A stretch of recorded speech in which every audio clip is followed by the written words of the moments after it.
Bueno, en el marco del Día Mundial de la Hipertensión, este jueves 15 se ha instalado un stand informativo en el frontis del hospital local, ahí en calle O'Higgins 551.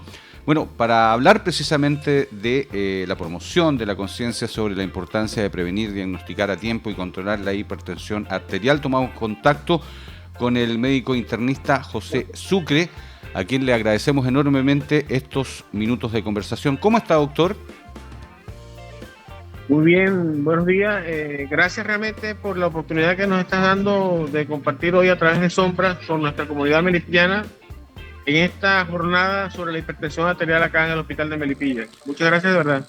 Bueno, en realidad, doctor, los agradecidos somos nosotros porque sabemos y nos consta en lo personal que la hipertensión cada día, lamentablemente, cobra más vidas, es una realidad tangible por distintos factores y de ahí la importancia de poder realizar este tipo de actividades de difusión tanto en el exterior del hospital local como también transmitir consejos y condiciones de vida saludable a quienes nos escuchan y nos ven a esta hora a través de la radio.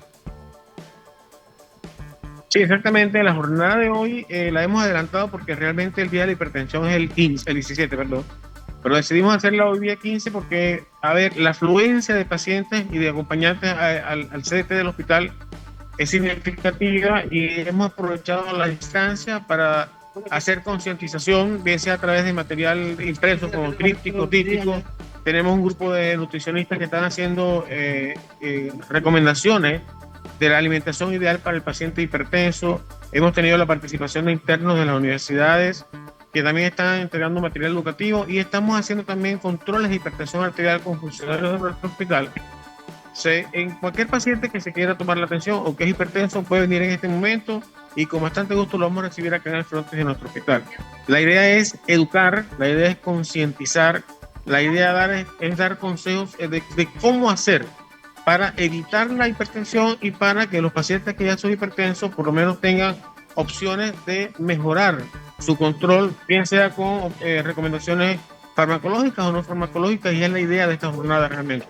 Doctor, se ha acuñado una frase bien importante en el último tiempo, que la hipertensión es un asesino silencioso, porque en muchas ocasiones no presenta síntomas. ¿Eso es tan así? Sí, realmente, sí. Se conoce como el asesino silente, realmente.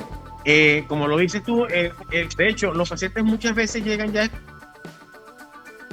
Entonces los pacientes llegan con un infarto o con un accidente vascular o llegan con enfermedad renal ya establecida y desconocían que eran hipertensos. Entonces es muy común el hecho de que desconozcan que son hipertensos porque no dan ningún síntoma específico. O sea, es posible que haya pacientes que presenten mareos, dolores de cabeza, malestar general y uno les detecta la hipertensión arterial en ese. Bueno, tenemos problemas de comunicación con el doctor José Sucre, quien precisamente nos estaba contando. Ahora sí volvemos con usted, doctor. Sí. Entonces los pacientes que realmente no presentan síntomas quedan ya con las complicaciones establecidas y en ese momento ya es bastante tarde, porque ya no queda ninguna opción de evitar un órgano sino que ya está establecido. Claro, entonces, la idea de esto es hacer recomendaciones, por ejemplo, como en los pacientes que tienen familiares con hipertensión, enseñarles que deben hacerse una pesquisa 2 veces al año para determinar si son hipertensos o no.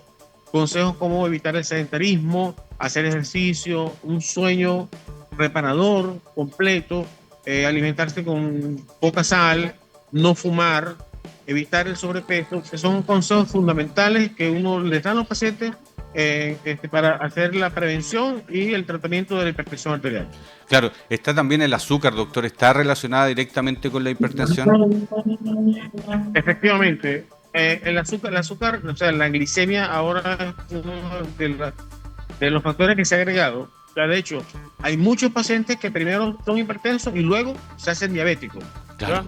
Y hay una gran cantidad de pacientes diabéticos que son hipertensos. Entonces, como una dupla, digamos, una dupla maléfica, entre comillas, pero sí se asocia mucho.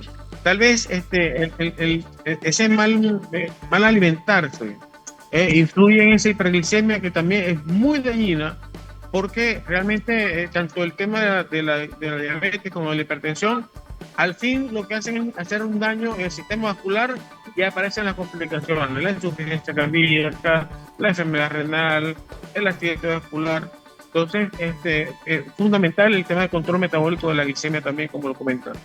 Ahora, independiente que el paciente, ¿no?, o la persona que sufre hipertensión esté con fármacos, ¿no?, recetados obviamente por un especialista, no hay que confiarse en que eso va a mantener una presión arterial estable, sino que también, paralelamente, creo yo, y usted me lo va a ratificar, hay que adoptar métodos de vida saludable, y la alimentación aquí es crucial, la actividad física, evitar el sobrepeso y todo lo que ya me ha comentado anteriormente, ¿no? No basta solo con ingerir la pastillita a diario. O sea, has dicho una gran verdad. Realmente las guías que son elaboradas a nivel por instituciones de carácter mundial, como la Asociación Americana de Hipertensión o la Asociación Europea de Hipertensión, establecen que el manejo de la hipertensión no es el fármaco solamente. La primera línea de tratamiento es cambiar los estilos de vida, y ahí se incluye el ejercicio, por lo menos 30 minutos, 5 días a la semana, disminuir el consumo de sal, mejorar el sueño, evitar el tabaco, evitar el alcohol, sobrepeso. Eso entra dentro de los factores modificables, que son ese cambio del estilo de vida. Claro. Y a eso se le suma la medicación. Perfecto. Correcto. Entonces, uno puede conseguir pacientes que en algún momento han sido hipertensos y que solamente con modificar el hábito de vida dejan de serlo y no requieren la pastilla, ¿ya? Entonces, por ejemplo, hay pacientes, el sobrepeso es uno de los ejemplos más evidentes. Los pacientes que bajan más de 10 kilos de peso tienen la posibilidad de entrar de hipertensión en normotensión, solamente con bajar de peso. Ya, disminuir el consumo de sal es lo mismo prácticamente. Hacer ejercicio también ayuda. Entonces, la suma de uno más otro, tal vez sea más beneficioso que tomar el medicamento solo.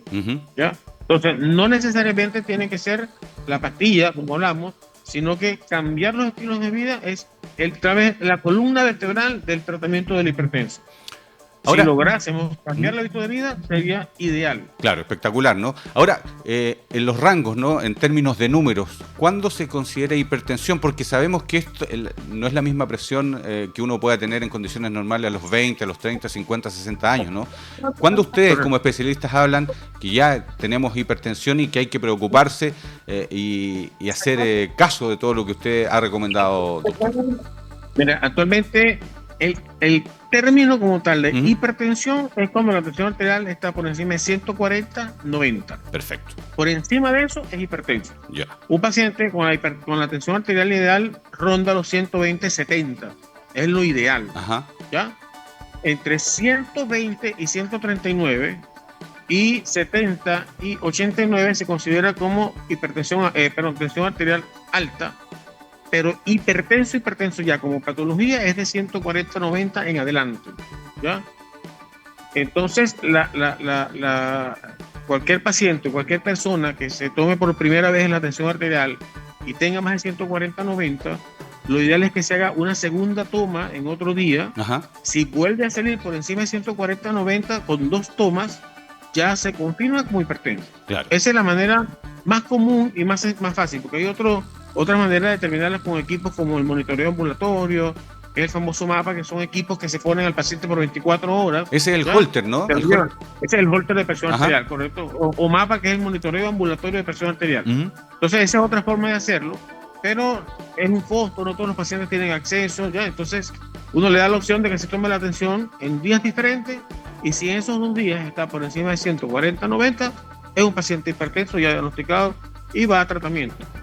Ahora, me imagino yo que no hay fórmulas mágicas, ¿no? Todo este cúmulo de factores y recomendaciones que usted ha detallado con mucha claridad, doctor, contribuyen a mantener estable la presión. Pero de vez en cuando uno que visita habitualmente redes sociales ve fórmulas mágicas de combinación de esto con lo otro, productos naturales, que la hierba, que estamos en una zona eminentemente rural, ¿no? ¿Eso contribuye o es solo algo comercial, un mito? Mira, el tema de ese tipo de opciones es que no se tienen registros o evidencia científica. Uno no sabe si realmente hay algún daño de otro tipo a otro órgano. Y el paciente cree que se está tratando una condición y se está generando un problema. Perfecto. Correcto. Entonces es un riesgo, y sobre todo en este tipo de patología, que por ejemplo a uno le puede decir, mira, alguna hierba o alguna infusión de hojas mejora la presión arterial, pero le puede estar generando un daño hepático tóxico por planta. Entonces es un riesgo que este paciente de este tipo asuma que se va a mejorar con una infusión, ¿ya? Entonces, lo más sensato es optar por el cambio de estilo de vida y la medicación específica para la hipertensión arterial. Claro. Aparte de eso, la hipertensión arterial uno la puede tener como una condición, digamos que es la hipertensión esencial, que es que uno se hace hipertenso por los múltiples factores de riesgo que hemos hablado. Claro. Pero hay una hipertensión secundaria que se produce, por ejemplo, en los pacientes que tienen hipertiroidismo, ellos hacen hipertensión. Pacientes que tienen daño al riñón hacen hipertensión. Tienen hipertensión secundaria, o sea, que es consecuencia de otro problema. Exactamente. Entonces, abordarlo como a la ligera, así que tome planta o tome una infusión o algo natural, sobre todo el tema comercial, que muchas veces las redes sociales se prestan para eso, digámoslo así, es un riesgo para el paciente realmente. Claro, y episodios críticos dentro de la vida del ser humano, como una crisis, ¿no? Una pérdida de un ser querido, una emoción muy fuerte, ¿eso puede también generar algún episodio de hipertensión que se pueda extender en el tiempo de la persona, o eso es momentáneo, doctor? Fíjate que cuando el estrés, así como comentamos del azúcar hace un tiempo en la conversación que tenemos ahora, el estrés está asociado como factor de riesgo para que el paciente sea hipertenso. Okay. Sobre todo el estrés crónico. Ya. Si uno tiene un paciente con un estrés crónico que lo hace normal de su vida, digámoslo así, como una rutina del día a día, y es un paciente que tiene estrés y no se da cuenta, y sobre ese estrés ocurre una emoción fuerte, como por ejemplo la muerte de un familiar, un duelo de difícil superación, ya ahí tiene el caldo de cultivo para hacerse hipertenso. Ajá. ¿Ya? Entonces, el evento del duelo es el disparador de la crisis hipertensiva, pero por el estrés crónico que trae, ese paciente probablemente quede hipertenso. Claro. ¿Ya? Entonces, uno se lo puede atribuir como que fue por la muerte de un familiar, pero no es exactamente así, sino que él ya te dio estrés de base y este fue el gatillante que lo hizo ver que era hipertenso. Claro. Entonces, sobre todo, esto es común, lo que estás comentando ahora, es común en muchos pacientes que tienen de familiares hipertensos y que no venían sufriendo de nada, pero son estresados, ya de repente tienen sobrepeso y ocurre un evento estresante de este tipo y al final terminan siendo hipertensos por los múltiples factores que tienen, con un gatillante que fue el evento agudo en este caso. Claro que sí. Por último, doctor, le quiero consultar por el tema farmacológico, ¿no? Porque de repente yo he escuchado muchas veces que dicen es que el fármaco que me dan en el consultorio es de menor calidad y me va a dañar un órgano en relación al que yo puedo comprar de manera particular, y cambia la nomenclatura, el nombre del fármaco, la dosis también. Si pudiésemos precisar, ¿no? Aquello para tranquilidad de quienes quizás no tienen la opción de comprarlo de manera particular, este tratamiento, ¿no? Todos los fármacos, realmente todos, del consultorio, de la farmacia, lo comprado, como sea, todos los fármacos tienen eventos adversos. Perfecto. De repente uno toma medicamentos del consultorio que no le generan ningún evento adverso. Okay. Y uno de esos mismos va y lo compra en la farmacia y comienzan los eventos adversos. Caso muy típico, por ejemplo, uno de los antihipertensivos muy comunes usados es la amlodipina. La amlodipina, por ejemplo, puede producirle a un paciente cefalea o edema de miembros inferiores. Entonces puede ser que una amlodipina de consultorio no te dé edema de miembros inferiores, no genere edema de miembros inferiores, y compramos uno de farmacia y el paciente viene, mire doctor, se me hincharon las piernas. Claro. Ya, eso es indistinto, correcto. Realmente la intención de uno tratar del consultorio, del hospital, es darle al paciente el medicamento que idealmente le sirve para la patología, pero todos esos medicamentos tienen controles de calidad, ¿ya? Que sí hace la diferencia, que en los servicios públicos no hay opciones combinadas, ¿ya? Por ejemplo, tú puedes del servicio público tener la combinación de enalapril con hidroclorotiazida, pero en píldoras diferentes. Ajá. ¿Ya? Y en las farmacias te venden los dos en una sola. Ok. ¿Ya? Entonces, eso sí hace la diferencia, y el paciente, en este caso, hay una condición en el tratamiento de pacientes que se llama el factor de adherencia, ¿ya? Si tú le dices a un paciente, mire, usted tiene que tomarse Enalapril 2 veces al día, más hidroclorotiazida 2 veces al día, se tiene que tomar 4 pastillas, va a la farmacia y en 2 tomas hace la misma que 4 del consultorio. Entonces se adhiere más al tratamiento, tiene menos pastillas. ¿Ya? Eso ya hace una gran diferencia y ahí de verdad que es incuestionable esto. ¿Ya? Pues realmente habrán centros de salud que tienen drogas combinadas, pero no es lo común. Okay. No es lo común. ¿Y generan efectos este tipo de fármacos secundarios en otros órganos del cuerpo humano, doctor? Mira, tenemos que tener cuidado con las combinaciones, sobre todo, por lo menos hablando de hipertensión, porque hay combinaciones de medicamentos que le pueden generar deterioro al riñón, pueden generar cambios del potasio, ¿ya? Bien sea que se baja el potasio y eso produce arritmias, ¿ya? Hay medicamentos, hay diuréticos que pueden producir descenso del sodio y el paciente llega con un estado de somnolencia que el familiar te dice, tiene 3 días dormido y no sabemos por qué, y es porque el sodio te baja tanto, ¿ya? Entonces, no todos los fármacos son inocuos, muchos fármacos tienen esta condición y ahí gran parte de la labor del médico es educar al paciente, sobre todo cuando inicia o se le cambia el tratamiento, de decirle, esto le puede generar esto o esto o esto, si le pasa, consulte. Porque a veces el paciente consume el tratamiento para la presión arterial, pero está teniendo efectos adversos y no es la idea. Claro que sí. Entonces, realmente la inocuidad no es 100% y en temas de hipertensión hay muchas cosas que pueden aparecer producto de la farmacoterapia que usa el paciente. Doctor, le queremos agradecer enormemente lo didáctico de sus explicaciones, nos ha servido de mucho y esperar que a nuestros auditores y televidentes también. Le enviamos un abrazo a todo el equipo que está trabajando hoy en esta actividad que se enmarca, como lo decíamos al comienzo, en el Día Mundial de la Hipertensión. Así que mucho éxito. Gracias a ustedes, recalco ese apoyo que nos han dado ustedes. Nosotros estaremos acá hasta mediodía y de verdad esa oportunidad que nos da de llegarle a la comunidad con temas educativos como este es muy valioso. Muchísimas gracias de verdad. Muchas gracias a usted, doctor, nuevamente. Ahí estaba conversando con nosotros aquí en Estilo Libre José Sucre Tali, que es médico internista del hospital local, a propósito de que nos dejó preocupados, de la serie de antecedentes que uno tiene que tener en cuenta para prevenir la hipertensión, porque no necesariamente si usted se siente impecable, no tiene problemas en la visión, ni le duele la cabeza, ni nada, puede ser que esté su presión alterada y elevada.